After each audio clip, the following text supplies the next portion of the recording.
সিপাহীজলায় ভয়াবহ সড়ক দুর্ঘটনা, প্রাণ গেল এক বৃদ্ধার।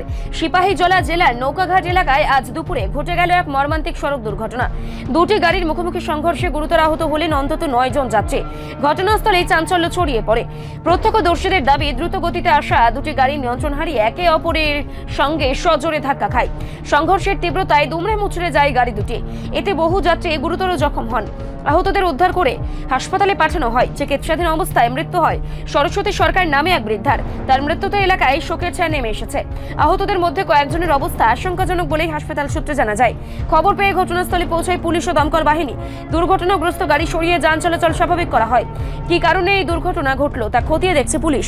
স্থানীয় বাসিন্দা অভিযোগ করেছেন, দ্রুতগতির যানবাহনের কারণে এলাকায় প্রায়শই দুর্ঘটনা ঘটে। তাদের দাবি, রাস্তায় নিরাপত্তা ব্যবস্থা জোরদার করতে হবে এবং যানবাহনের গতির ওপর কঠোর নিয়ন্ত্রণ আনতে হবে। এই গাড়ি অ্যাক্সিডেন্ট করে পেশেন্ট আসছে অনেকগুলি, তো টোটাল 10 জন পেশেন্ট আসলো। তার মধ্যে একজন খুব খারাপ, তাই অলরেডি স্পট ডেড। তার নাম হচ্ছে গিয়ে সরস্বতী সরকার, বয়সটা হচ্ছে গিয়ে 74 ইয়ার্স। আর বাকি 9 জন পেশেন্ট আমরা ফার্স্ট এড দেওয়ার পরে বিশালগড় থেকে আমরা রেফার করে দিয়েছি জিবি ট্রমা সেন্টারে। কোন জায়গাতে হয়েছে ঘটনাটা? ঘটনাটা নৌকাঘাটে হয়েছে, সিপাহীজলা। কিভাবে হয়েছে কিছু জানতে পারছেন? গাড়ি অ্যাক্সিডেন্ট হতে মোস্ট প্রবাবলি যা জানতে পেরেছি। বাকি বাকি পেশেন্টগুলো আমরা মোটামুটি কয়েকজন খারাপ আছে, যেগুলোকে আমরা প্রাথমিক চিকিৎসা দেওয়ার পরে আমরা জিবি ট্রমা সেন্টারে রেফার করে দিয়ে দিয়েছি। রিপোর্ট সংবাদ প্রতীক্ষা।